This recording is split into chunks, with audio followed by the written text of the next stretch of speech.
नमस्कार, गीता आईएएस में आपका स्वागत है। अभी तक 31वीं क्लास हो चुकी है। समय बर्बाद ना करते हुए आज 32वीं क्लास है।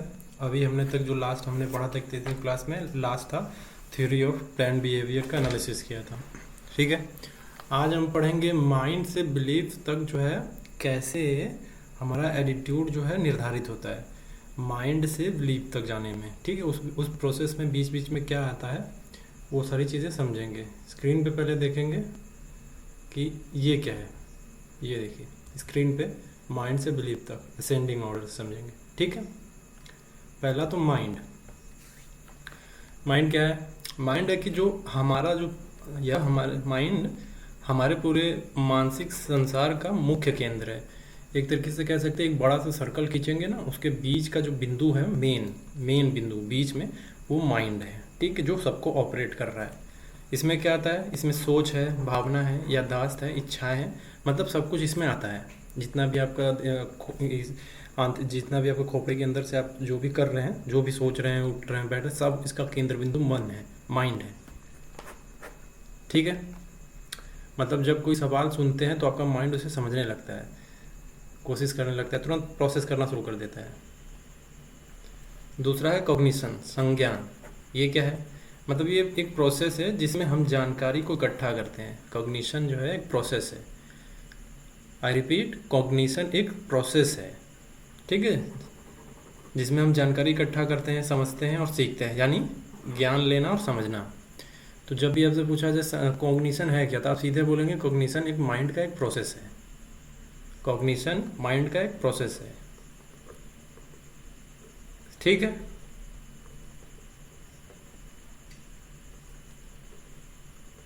एक प्रोसेस है जिसमें हम जानकारी इकट्ठा करके समझते हैं और सीखते हैं। यही है, बस इतना ही। जैसे आपने कभी सुन लिया कि बारिश में जो है बारिश से पेड़ हरे भरे रहते हैं, तो आपकी समझ बताते हैं कि बारिश पेड़ के लिए अच्छी है, तो प्रोसेस करके आप समझ जाते हैं कि हाँ, अगर हरे भरे रह रहे हैं तो इसका मतलब ये है कि बारिश जो है पेड़ों के लिए अच्छी है। तो ये क्या है? ये कॉग्निशन है, आपका प्रोसेस करना आपके दिमाग का। थॉट क्या है? विचार क्या है? हमारे विचार में तो ये है, हमारे विचार में तो ये, ऐसे लोग बोलते हुए सुनते होंगे आप। तो है क्या थॉट? देखिए, जब आप कॉग्निशन से जो आपकी जानकारी मिली है, जब आप माइंड से आपने कुछ सुना, आप उसको प्रोसेस करने लगे। कॉग्निशन क्या करता है? एक प्रोसेस है माइंड का। तो प्रोसेस करने के बाद से जो जानकारी मिली उस पर मन में किसी विषय पर सोचते हैं। ठीक है, उस पर सोचते हैं। तो ये एक एक्टिव प्रोसेस है, आपके किसी विषय पर सोचना। ठीक है, ये एक एक्टिव प्रोसेस है। थॉट क्या है? एक एक्टिव प्रोसेस है, एक एक्टिव प्रोसेस है। तो कॉग्निशन भी एक प्रोसेस है। जानकारी लिया, इकट्ठा किया, इसको प्रोसेस करके एक निष्कर्ष निकाल के दे दिया माइंड को। ठीक है, और थॉट क्या है? ये भी एक एक्टिव प्रोसेस है, तुरंत आगे बढ़ के बातों को समझता है कि जब आप कॉग्निशन से जो जानकारी मिली है उस पर मन में किसी विषय पर सोचते हैं, और सोचने का काम ये करता है थॉट। समझ में आया? कॉग्निशन एक प्रोसेस है, थॉट जो है विषय पर सोचने का काम करता है। ओपिनियन क्या है?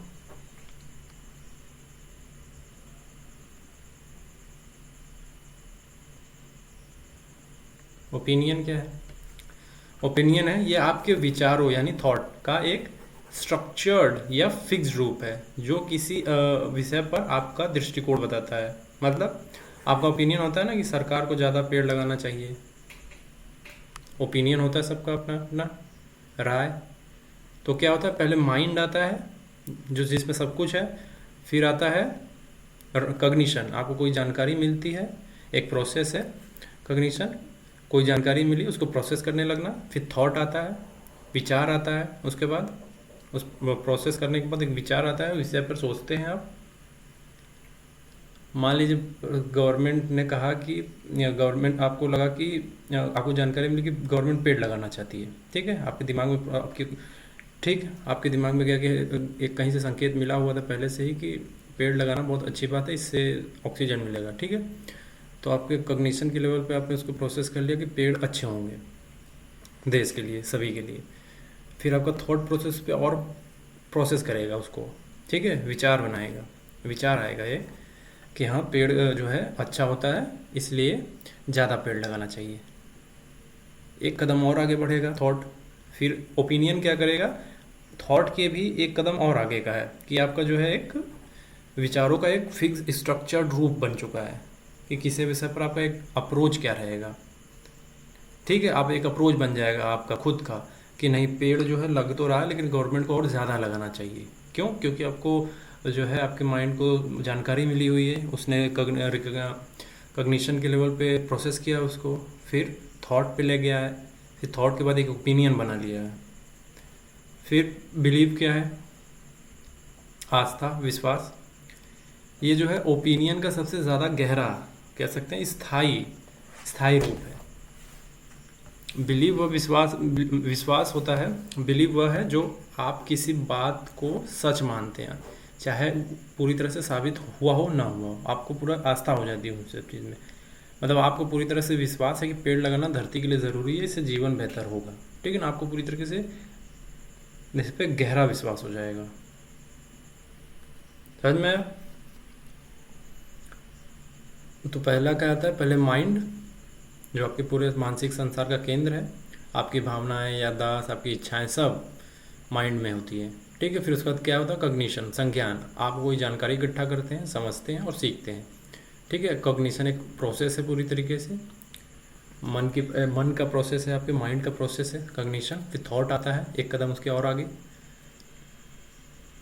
जो एक एक्टिव प्रोसेस है, किसी विषय पर सोचता है। फिर ओपिनियन आता है आपका, उसके एक कदम और आगे, थॉट के एक कदम और आगे जाता है आपका ओपिनियन। जो थॉट्स होते हैं उसका एक स्ट्रक्चर्ड रूप होता है ओपिनियन, आपका एक राय बन जाता है उस चीज़ पे। फिर जब बिलीव होता है और ओपिनियन को और ज़्यादा गहरा करता है, गहरा रूप होता है बिलीव का। अब बिलीव के बाद क्या आता है, फेथ, श्रद्धा, विश्वास की और ज़्यादा जड़ता, जिसमें आप जो है, जिसमें आपको 1% भी शक नहीं होता है। फेथ का मतलब है कि एक कुछ भी शक नहीं, कोई शंका नहीं, आपको पूरी तरह से गहराई से मालूम है उस चीज़ को कि हाँ ये ठीक है, कि बिलीव से भी ज़्यादा मजबूत और बिना शक के, बिना कोई शक, इसमें शक नहीं होता कि आप मानते हैं इसको सच है तो मतलब है, आपको श्रद्धा हो जाती है किसी चीज़ से। ठीक है, मतलब ये श्रद्धा, फेथ वर्ड जो है अक्सर जो है धार्मिक या आध्यात्मिक भावना से जुड़ा होता है, लेकिन हम जो है इसको नॉर्मल सेंस में समझ रहे हैं कि मान लीजिए किसी, आपको हो सकता है कि आपको पेड़ से बहुत ज़्यादा लगाव हो गया, मतलब आप प्रकृति प्रेमी हैं, तो आपको गहरा विश्वास है कि पेड़ जो है सभी दुनिया के लिए, सभी के लिए अच्छा है, अगर ये कटा तो धरती को नुकसान होगा और बहुतों को नुकसान होगा। आपको ये भरोसा है, आपको ये फेथ हो गया है कि अगर ये तो नहीं पता ये डेवलपमेंट के नाम पे काटे जा रहे हैं सारी चीज़ें, और अगर ये काट के फिर बाद में पछताएंगे, इसीलिए मैं एक्टिव होकर पहले ही इन लोग को चेतावनी दे देता हूँ। ठीक है, आपको पूरा विश्वास, कोई शक ही नहीं है इसमें 1% का भी कि ये गलत है। तो ये श्रद्धा है, फेथ है। तो प्रोसेस क्या है कि माइंड जो है पूरे आपके, पूरी मानसिक क्षमता जो जहाँ पे आपके भावनाएं हैं, आपके जो इच्छाएं हैं वो माइंड में है। फिर माइंड जो है पूरे, कह सकते हैं ना, एक सर्कल बनाते तो केंद्र बिंदु क्या है, माइंड। या फिर ये कहिए कि एक बड़ा सा सर्कल जो है वो माइंड है, उसके अंदर जो है कॉग्निशन है, थॉट है, ओपिनियन है, बिलीफ है, फेथ है, सब उसके अंदर है। समझ में आया? तो माइंड से क्या करते हैं, माइंड से हम चीज़ें समझते हैं, फिर उन चीज़ों पर सोचते हैं, थॉट आता है, फिर सोच कर एक राय में बदलते हैं, ओपिनियन आ जाता है, फिर उस राय को गहरा विश्वास मानते हैं, बिलीफ। फिर अंत में वह विश्वास इतना मजबूत हो जाता है कि उसे बिना शक के हम स्वीकार कर लेते हैं, वो फेथ होता है। ठीक है, कि माइंड से हम चीज़ें समझते हैं, मतलब समझने का मतलब इस माइंड का एक प्रोसेस है, कॉग्निशन, संज्ञान। तो माइंड से हम समझ रहे हैं, प्रोसेस। फिर उन चीज़ों पर कोई जो जानकारी मिली है उस चीज़ों पर सोचते हैं, समझा, फिर सोचा। एक तरीके से कॉन्सेप्ट, मान लीजिए एक XYZ कोई कॉन्सेप्ट है, पहले हम कॉन्सेप्ट को समझते हैं। ठीक है, फिर उस कॉन्सेप्ट को समझने के बाद उस कॉन्सेप्ट पे सोचते हैं। सोचने का क्या मतलब इन्वायरमेंट, मान लीजिए इन्वायरमेंट में कोई कॉन्सेप्ट है क्लाइमेट चेंज, तो क्लाइमेट चेंज में क्या करेंगे, हम पहले क्लाइमेट चेंज को समझेंगे कि क्लाइमेट चेंज है क्या, तो कॉग्निशन के लेवल पे पहले समझेंगे। फिर जब समझ लेंगे तो फिर उस पर थॉट आएगा, फिर हम सोचेंगे उस पर कि क्लाइमेट चेंज क्यों हो रहा है। ठीक है, फिर क्लाइमेट चेंज के लेकर फिर हम एक ओपिनियन बनाएंगे, अपना एक राय बदल देंगे क्लाइमेट चेंज की हो रहा है, हमें ये एक्ट करना चाहिए, हमें इसको ठीक करना चाहिए। फिर क्या होगा, एक बिलीव बनेगा कि ये चीज़ें करने के लिए हमें ये चीज़ें करनी पड़ेंगी, पेड़ लगाने पड़ेंगे, तो भरोसा बनेगा आपका कि पेड़ लगाओ। फिर लास्ट में अंत में एकदम फेथ हो जाएगा, आपको श्रद्धा हो जाएगी कि नहीं इसको अब ठीक ही करना है। फिर आपको देखेंगे कि COP20 हो रही है, COP30 हो रही है, ठीक है। तो माइंड का एक प्रोसेस है कॉग्निशन। उसके बाद पहले कॉन्सेप्ट को समझो, फिर उसके बाद उस पर सोचेंगे, फिर उस सोचने के बाद उस पर राय बनेगी, राय और गहरा होता और गहरा होता चला जाएगा, जो ओपिनियन, बिलीव और फेथ में बदल जाएगा। समझ में आया? ये था पूरा माइंड का स्ट्रक्चर। अब आपको ये बता दिया जाए कि माइंड का जो वेन डायग्राम, अगर डायग्राम बनाना चाहें तो सबसे ऊपर क्या आएगा? सबसे ऊपर आएगा आपका माइंड, या फिर ये कह सकते हैं कि एक बड़ा सा सर्कल बना रहे हैं। ये एक बड़ा सा सर्कल है जिसमें, एक सेकेंड, ये एक बड़ा सा सर्कल है, इसमें जो है माइंड एम, माइंड को एम से लिखते हैं, माइंड सबसे ऊपर रहेगा, ठीक है। फिर एक अंदर एक और गोला बनाएंगे, ये ऐसे। फिर इसके अंदर जो है सी मतलब कॉग्निशन आ जाएगा। फिर एक और गोला बनेगा अंदर, थॉट आ जाएगा, टी। फिर एक और गोला बनेगा अंदर, ये ओ आ जाएगा, ओपिनियन। फिर एक और गोला बनेगा, ये हो जाएगा बिलीव, बी, बी से बिलीव। फिर यहाँ पे मेन में क्या आएगा, फेथ, एफ यानी फेथ। यानी ये कि जो माइंड, जो माइंड के अंदर ही ये सब है, कॉग्निशन है, थॉट है, ओपिनियन है, बिलीव है, फेथ है, ये सब माइंड के अंदर चल रहा है, माइंड के अंदर है, ठीक है। ये बड़ा एम माइंड का बड़ा सर्कल, फिर उसके अंदर सी कॉग्निशन, फिर थॉट, फिर ओपिनियन, बिलीव, फिर फेथ। ये प्रोसेस है। प्रोसेस पहला क्या है, पहला यहाँ से शुरू हुआ, एम से, माइंड से, नंबर 1 से। समझ में आ गया? इस तरीके से जब ये सारी चीज़ें थॉट, इसी से आपका एटीट्यूड भी डिसाइड होता है। इसी तरीके से आपका एटीट्यूड जो बनता है, इन्हीं सब तरीक़ों से डिसाइड भी होता है, ठीक है। क्योंकि कोई आपको जानकारी पहले मिलेगी तो पहले आप उसको समझेंगे, फिर उस पर विचार, फिर उस पर जो है सोचेंगे। पहले समझेंगे, फिर सोचेंगे, फिर एक राय बनने लगेगी आपकी। फिर जब आपको पर्सनल समझने लगेंगे तब आपकी पर्सनैलिटी में थोड़ी थोड़ी रिफ्लेक्ट होगी, तो आपकी बॉडी लैंग्वेज बदलेगी और एटीट्यूड आपका चेंज होगा थोड़ा, ठीक है, रवैया बदलेगा। तो ये हो गया आपका माइंड से फेथ तक का सफ़र। समझ में आ गया होगा। अब एटीट्यूड फॉर्मेशन कैसे होता है, कैसे बनता है, एटीट्यूड फॉर्मेशन कैसे बनता है? ABC मॉडल हमने पढ़ लिया है। अब एटीट्यूड बनता कैसे है? बहुत तरीक़ों से बनता है, लेकिन इसमें सोशलाइजेशन प्रोसेस आपने अगर शुरू में पढ़ा हो ना, बस उसको याद रख लीजिए, देख कर, ऑब्जर्व करके, ये सारी चीज़ें उसी तरीके से बनेगी। और बीच में जो ये फेथ, ये सारी चीज़ें बीच की प्रोसेस समझाई गई है ना, दिमाग के अंदर जो चल रहा है, उसको भी ध्यान में रखिए। तो एटीट्यूड फॉर्मेशन कैसे होता है? सीख कर होता है, ठीक है। व्यक्ति को अपने अनुभव से या दूसरों को देखकर जो है एटीट्यूड बनता है। सीखने में क्या आता है? देखना, ऑब्जर्व करना, ऑब्जर्व करके सीखना। आपको पहले या पिछली क्लास में बताया गया होगा कि जो बच्चा है देख कर सीखता है। बहुत सारे कॉन्सेप्ट भी बताए थे उस वक्त, याद होगा तो रिकॉल करिए, ठीक है। क्या होता है, मान लीजिए एक उदाहरण के लिए, राधा बचपन से माँ को पेड़ लगाती देख रही है। राधा जो है बचपन से माँ को पेड़ लगाते हुए देख रही है। तो क्या होगा कि एक पर्यावरण के प्रति राधा का जो एटीट्यूड होगा वो पॉजिटिव एटीट्यूड बनेगा, ठीक है। देख रही है वो बच्चा जो है, राधा जो बच्ची है वो अपनी माँ को देख रही है, क्योंकि माँ पेड़ लगाती है, हर हफ्ते पेड़ लगा रही है, प्रकृति की काफ़ी जो है सम्मान कर रही है। तो राधा के मन के अंदर जो है एक पॉजिटिव एटीट्यूड आएगा कि नहीं, पेड़ लगाना चाहिए, ये हमारे लिए फ़ायदा है। तो उसके अंदर एक पॉजिटिव एटीट्यूड डेवलप हो जाएगा, लर्निंग, सीख कर, देख कर। दूसरा क्या है? सोशल इन्फ्लुएंस, सामाजिक प्रभाव, ठीक। मतलब परिवार से, दोस्त से, शिक्षक या समाज से, जैसे समूह का एक बड़ा प्रभाव होता है ना। आप पीयर ग्रुप्स में रहते हैं, आप अपने परिवार के बीच में रहते हैं, आप स्कूल में रहते हैं, आप कॉलेज में रहते हैं, आप समाज के बीच में, लोगों के बीच में रहते हैं, तो उनका एक बहुत बड़ा प्रभाव होता है। आप कहते हैं ना कि देख देख के उनका ही अब प्रभाव आप पे पड़ेगा। आप जहाँ जहाँ जाएंगे, इन पीयर ग्रुप्स के परिवार में रहेंगे या स्कूल में रहेंगे, तो जैसे जैसे वहाँ पे लोग करेंगे तो आप देखेंगे, देखेंगे, सुनेंगे, आपके पांचों ज्ञान इंद्रियाँ सक्रिय रहेंगी इन सब चीज़ों से, तो जैसा इफेक्ट पड़ेगा तो वो कुछ सिखाएगा, आपके एटीट्यूड में इसका असर दिखेगा उन सब चीज़ों का। मास मीडिया का क्या रोल होता है इसमें?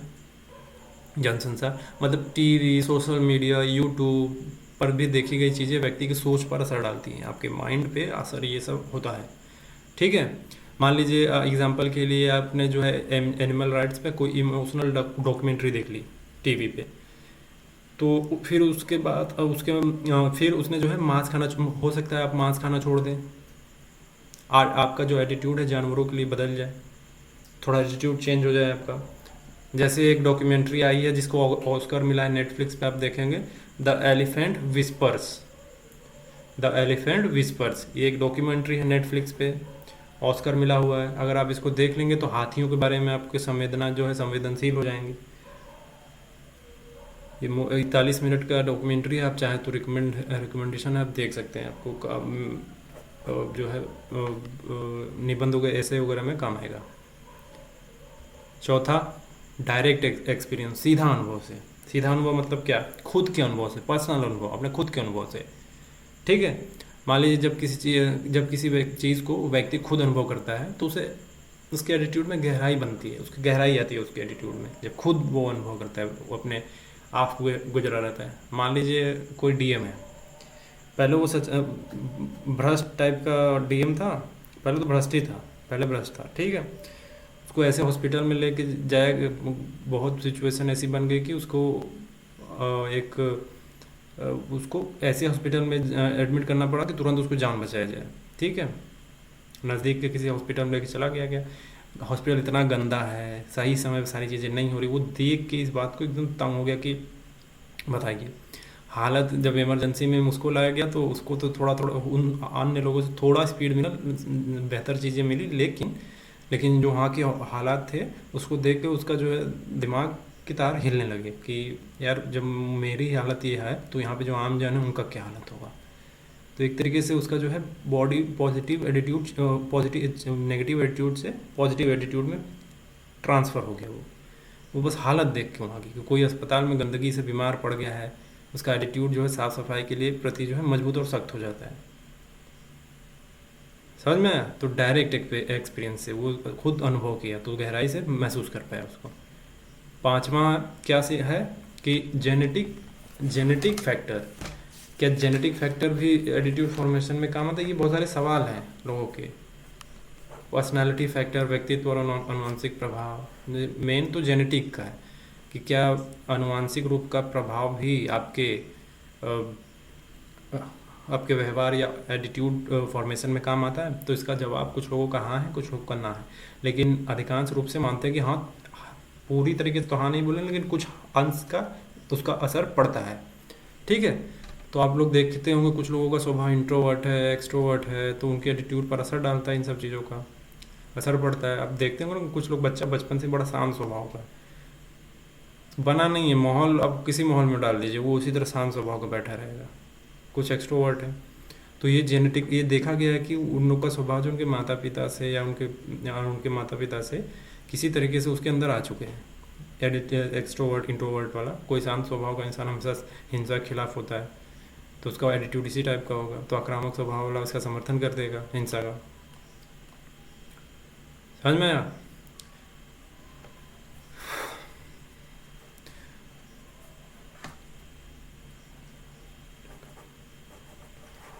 तो सवाल ये है कि क्या जेनेटिक्स जो है एटीट्यूड पर असर डालता है? तो उसका जवाब है हाँ, जेनेटिकली इन्फ्लुएंस होता है।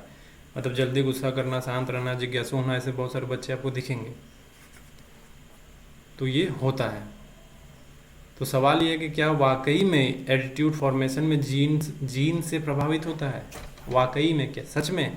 तो इसका जवाब है हाँ, कि कई वैज्ञानिक शोधों ने पता किया है कि पता चला कि कुछ हमारे रवैये एटीट्यूड आंशिक रूप से जन्मजात होते हैं। यानी हमारे जीन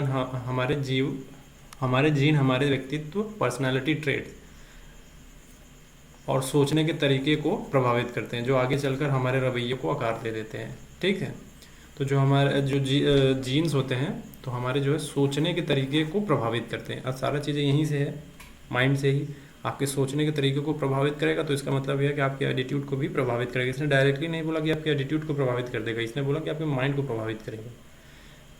ठीक है, तो माइंड को प्रभावित करने का क्या मतलब है? आपके एटीट्यूड को तो माइंड में अगर जाएगा तो यहीं से सारी चीज़ें ऑपरेट हो रही हैं, तो आपके एटीट्यूड में तो दिखेगा ही दिखेगा। तो एक साइंटिफिक रिसर्च हुआ था, रिसर्च था, 2 जुड़वा बच्चों पे हुआ था। 2 तरीके के बच्चे थे, 2 ऐसे जुड़वा बच्चे थे जिनका एक जुड़वा बच्चों का जो डीएनए 100% सेम था, जिन्हें जो है, और एक जुड़वा बच्चों का जिनका डीएनए 100% सेम नहीं था। होते हैं ऐसे। तो एक प्रसिद्ध अध्ययन था, 195 जोड़े एक जैसा जुड़वा यानी मोनोजाइगोटिक और 141 जोड़े अलग अलग जुड़वा डाइजाइगोटिक बच्चों का विश्लेषण किया गया। परिणामों से पता चला कि सामाजिक, राजनीतिक और धार्मिक मुद्दों पर व्यक्तियों के दृष्टिकोण में आंशिक रूप से अनुवांशिक प्रभाव था। मतलब ये कि जेनेटिक्स का असर है। तो पर्सनालिटी और एटीट्यूड के बीच जो इनका संबंध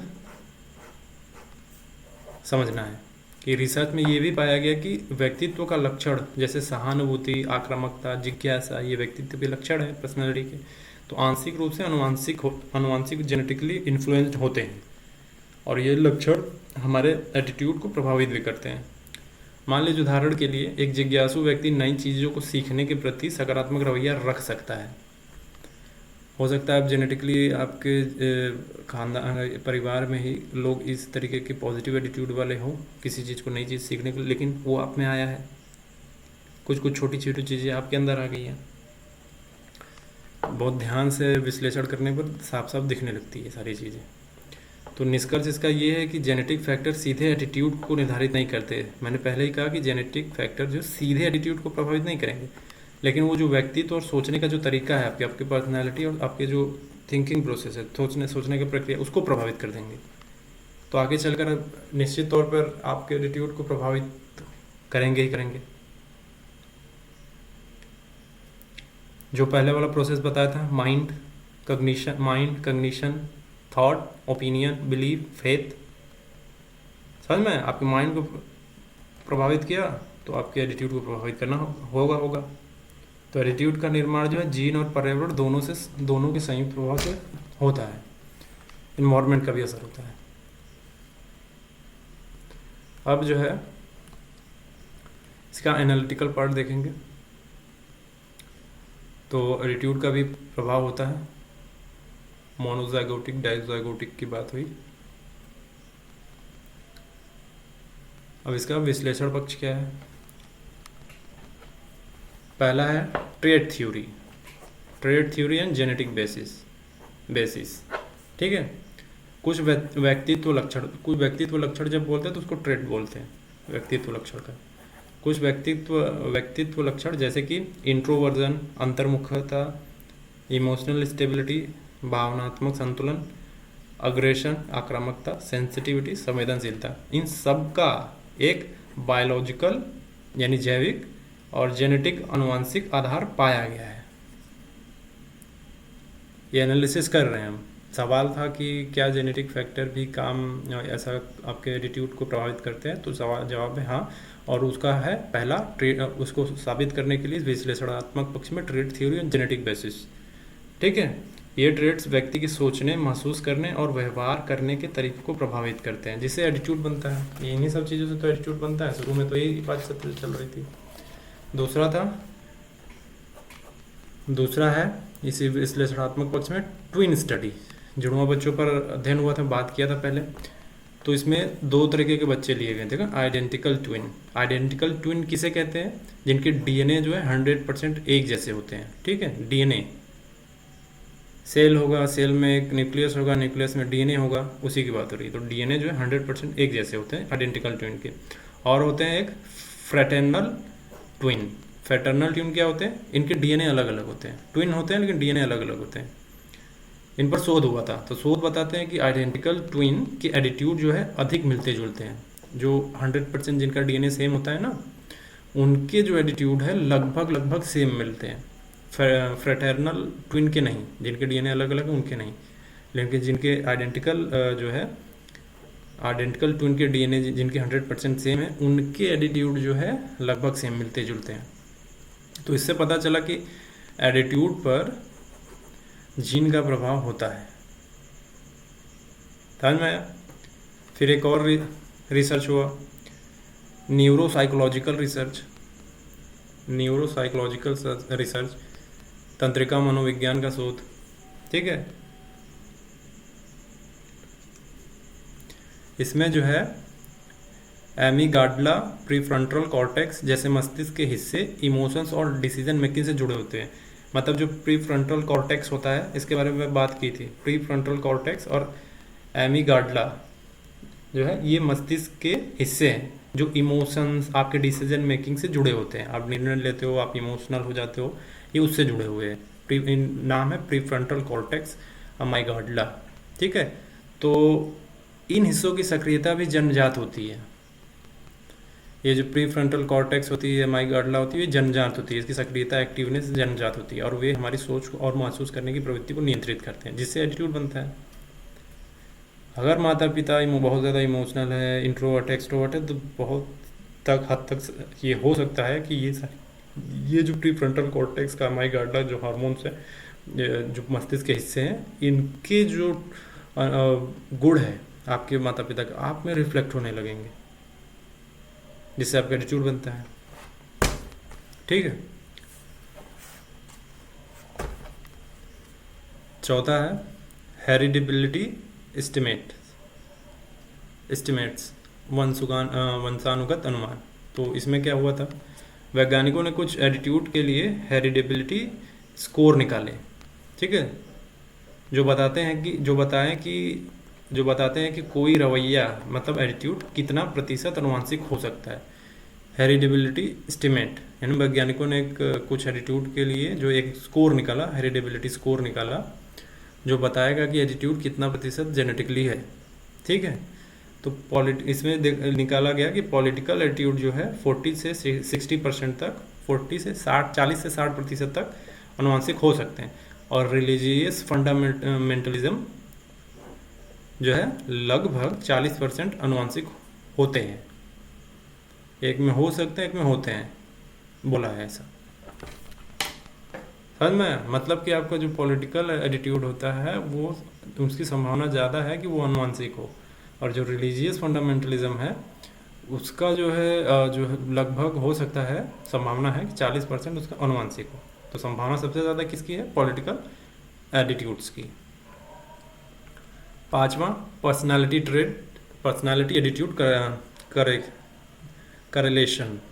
कोरिलेशन, पर्सनालिटी एटीट्यूड कोरिलेशन।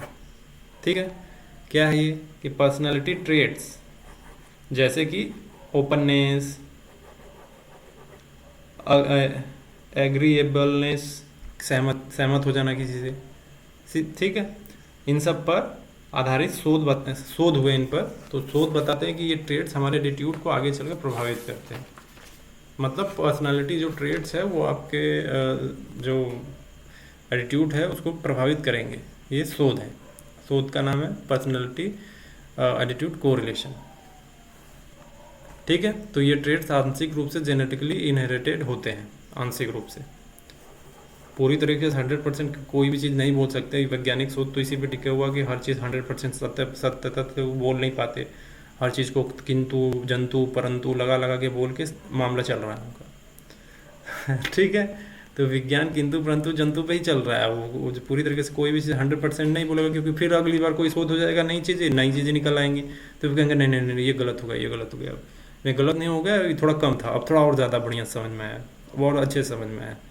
ठीक है, लेकिन अब धार्मिक चीज़ों में जाएंगे ना तो वो डंके की चोट पे बोलेंगे नहीं ऐसा है, आप करते रहिए आगे पीछे किंतु जंतु परंतु, ये ऐसा है।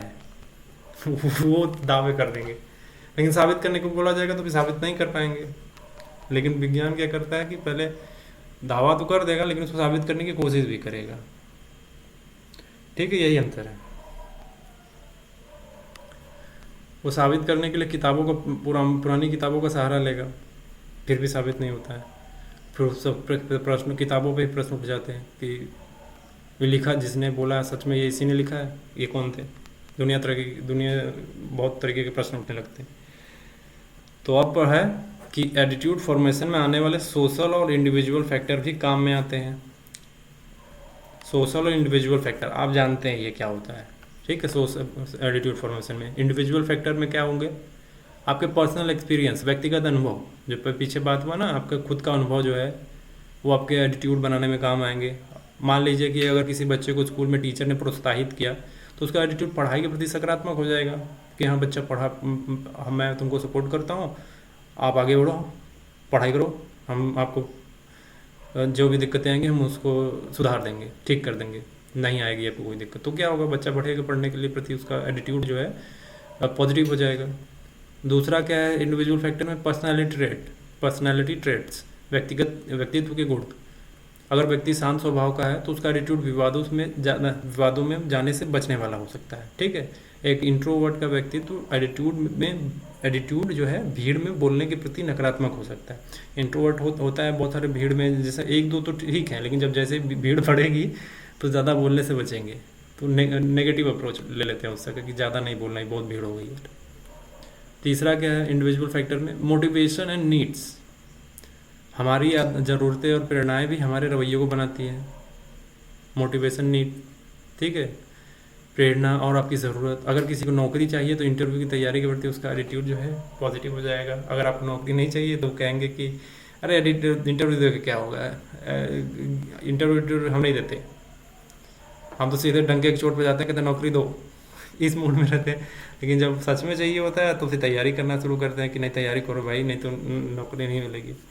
फिर वही 3 इडियट वाला सीन, नौकरी नहीं मिलेगी तो छोकरी नहीं मिलेगी, छोकरी नहीं मिलेगी तो बैंक क्रेडिट कार्ड नहीं देगा, क्रेडिट कार्ड नहीं मिलेगा तो दुनिया इज्जत नहीं देगी। ये सब दिमाग में चलने लगता है, ठीक है। तो ज़रूरत और मोटिवेशन ये आपके एटीट्यूड को तय भी करते हैं। सोशल फैक्टर में क्या आएगा, फैमिली और पालन पोषण, अपब्रिंगिंग। माता पिता के विचार जो है बच्चों पर गहरा असर डालते हैं। माता पिता जैसी हरकतें बचपन में करेंगे वो आप पे असर करेगा, आपके रवैया, आपका बोलने का तरीका, आपका रवैया सब डिसाइड हो जाता है उससे, ठीक है। तो अगर माता पिता पर्यावरण प्रेमी है तो बच्चा भी हरियाली के प्रति पॉजिटिव एटीट्यूड रखेगा। अगर वो पर्यावरण के प्रति नकारात्मक विचार, पता चला बच्चे के सामने सारा पेड़ काट डाला तो क्या उसको भी लगेगा पेड़ काट डालो, ठीक है।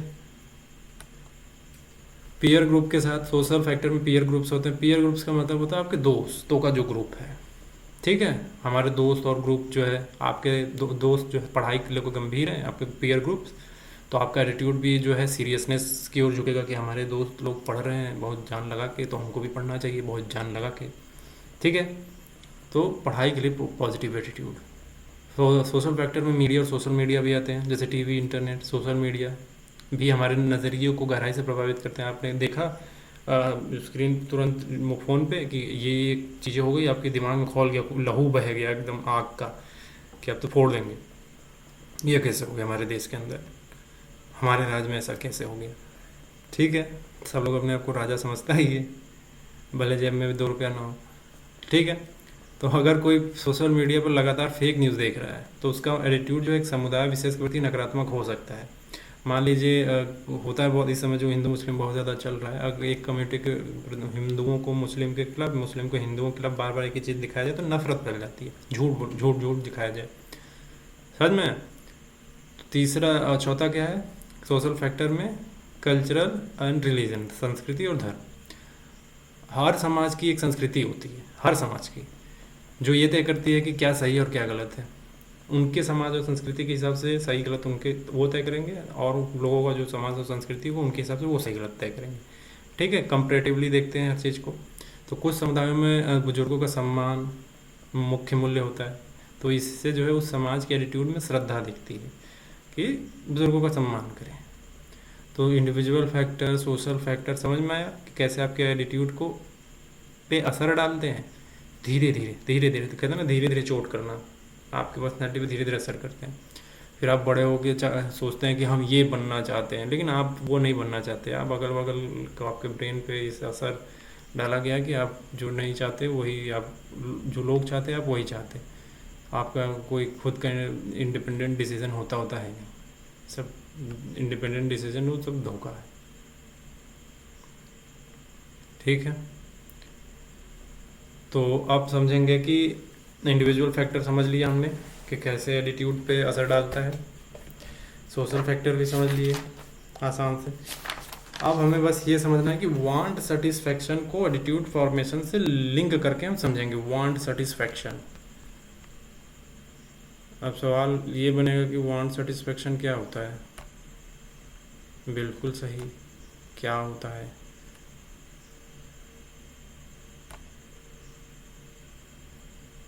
एक सेकेंड,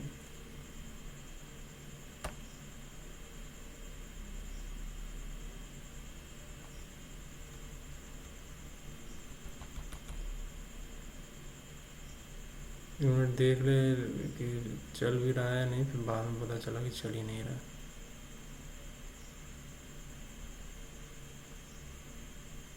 ठीक है, तो वांट सेटिस्फैक्शन क्या होता है? तो वांट सेटिस्फैक्शन का मतलब ये है कि मान लीजिए कोई इच्छा पूरी करने, आपकी कोई इच्छा जो है, जब हमारी कोई इच्छा जो है पूरी होती है तो हमें संतोष मिलता है। मान लीजिए हमें केक खाना है, तो केक उठा के खा लिए तो क्या हम लोग को संतोष मिल गया। तो जब हमारी यही संतोष हमें बार बार मिलता रहता है, तो उस चीज़ के प्रति हमारा जो एटीट्यूड है वो क्या होता है? पॉजिटिव हो जाता है। एक अच्छा, एक जो है सकारात्मक एटीट्यूड बन जाता है, पॉजिटिव एटीट्यूड तैयार हो जाता है।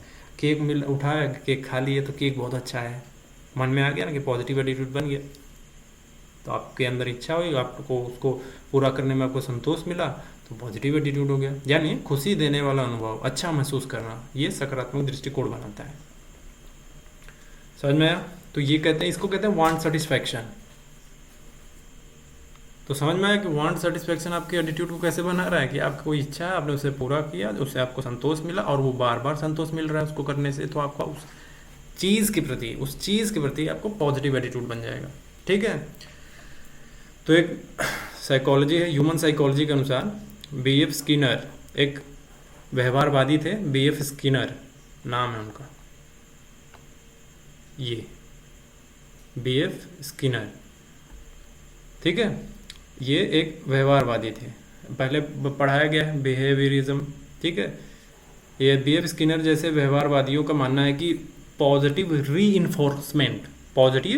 रीइंफोर्समेंट, यानी अगर कोई क्रिया हमें संतोष देती है तो हम उस क्रिया को बार बार करेंगे। जैसे मान लीजिए पढ़ाई किसी को अच्छी लगती है तो वो बार बार करेंगे। तो यही एटीट्यूड के निर्माण की जड़ है, यही एटीट्यूड के निर्माण की जड़ है। आपको कोई चीज़ पसंद आती है तो आप उससे, और उससे संतोष मिला आपको करने से, तो आप बार बार करने लगते हैं। पढ़ने में मन लग रहा है, बार बार किताबें उठा के पढ़ रहे हैं, नई नई किताबें ला के पढ़ रहे हैं, तो आपको संतोष मिल रहा है, नई चीज़ें पता चल रही हैं। तो ये एटीट्यूड का, यही एटीट्यूड के निर्माण का जड़ है। मतलब एटीट्यूड के निर्माण का जड़ क्या है? बार बार करना, बार बार प्रैक्टिस करना उसी चीज़ को। कोई चीज़ अच्छी लगी, बार बार कर रहे हैं, और करते करते उतना जड़ हो जाती है आपके पर्सनैलिटी में, वो एटीट्यूड बन जाता है आपका। किसी का स्वभाव जो है हो सकता है हंसमुख हो जाए, हंसने की आदत डाल ले वो, छोटी तो लाइटली हर चीज़ को लेने लगेगा, भारी से भारी चीज़ आएगा माइंड में ऐसे लाइटली लेके हटा देगा उसको। ठीक है, तो पॉजिटिव रीइंफोर्समेंट, यानी अगर कोई क्रिया जो है हमें संतोष देती है तो हम उस क्रिया को बार बार करेंगे। यही एटीट्यूड के निर्माण की जड़ है, बार बार करना है, बार बार रीइंफोर्स करना। समझ में आया? तो वांट सेटिस्फैक्शन जो है, कैसे एटीट्यूड जो है डिसाइड हो रहा है, कैसे एटीट्यूड पे को प्रभावित कर रहा है आपका वांट सेटिस्फैक्शन बताया जा चुका है। और B.F. स्किनर भी बता रहे हैं, जो बिहेवियरिज्म के लोग हैं, मानते हैं।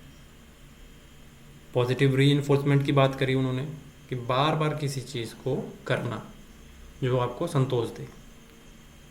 ठीक है, तो अब एक और लास्ट, गिवन इन्फॉर्मेशन से पॉजिटिव एटीट्यूड कैसे बनेगा? गिवन इन्फॉर्मेशन, पहले तो ये समझ लीजिए कि गिवन इन्फॉर्मेशन क्या होता है।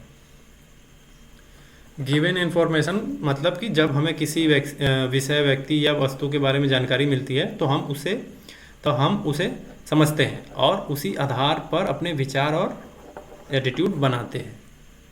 यही है जो है गिवन इन्फॉर्मेशन, यही गिवन इन्फॉर्मेशन है। मतलब जब हमें किसी व्यक्ति विशेष की या विषय की या किसी वस्तु के बारे में जानकारी मिलती है, तब हम उसे समझते हैं और उसी के आधार पर अपने विचार बनाते हैं। और एटीट्यूड स्टार्टिंग का माइंड से फेथ तक का प्रोसेस याद करिए। माइंड का है प्रोसेस क्या है? कॉग्निशन। माइंड का प्रोसेस है कॉग्निशन। फिर क्या होता है? थॉट। थॉट के बाद ओपिनियन। ओपिनियन के बाद बिलीव।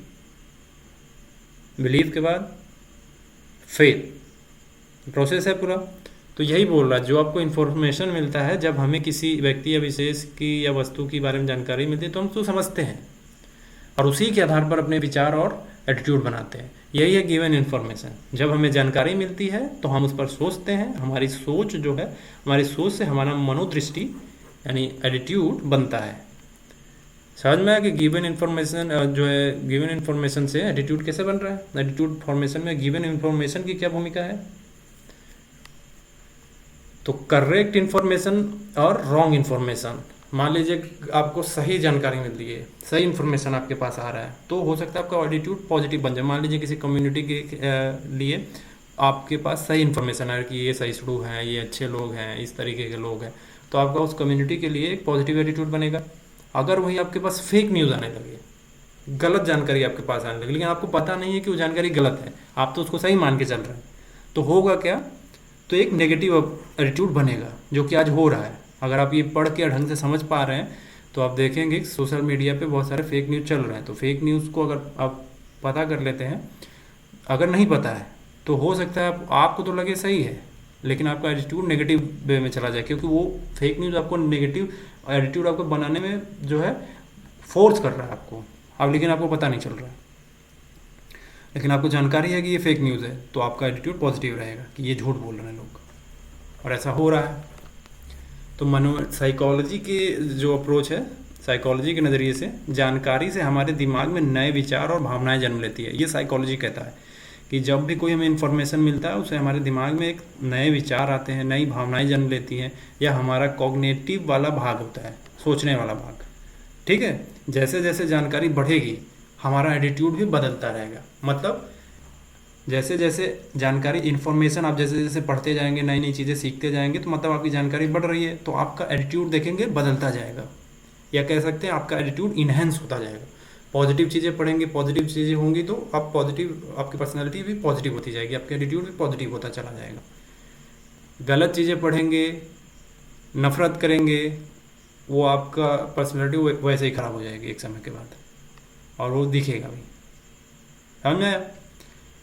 तो यहाँ पे हम क्या बोलेंगे कि इन्फॉर्मेशन इज यूनिवर्सली नहीं, प्रोपोर्शनली टू एटीट्यूड। जितना आपका इन्फॉर्मेशन बढ़ेगा, पॉजिटिव इन्फॉर्मेशन या करेक्ट इन्फॉर्मेशन, आपका एटीट्यूड उतना ही पॉजिटिव होता चला जाएगा। फेक न्यूज़, रॉन्ग इन्फॉर्मेशन, आपके नेगेटिव एटीट्यूड उतना ही बढ़ता चला जाएगा। समझ में आया? तो ये अगर आप बना लेंगे ये वाला scene,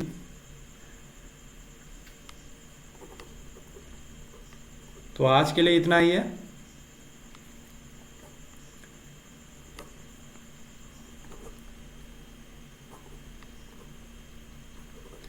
thanks for watching Geeta IAS। PDF link, PDF का लिंक और नंबर, सारी चीज़ें डिस्क्रिप्शन में मिल जाएंगी। आज 32वीं क्लास थी। Thanks for watching Geeta IAS। धन्यवाद।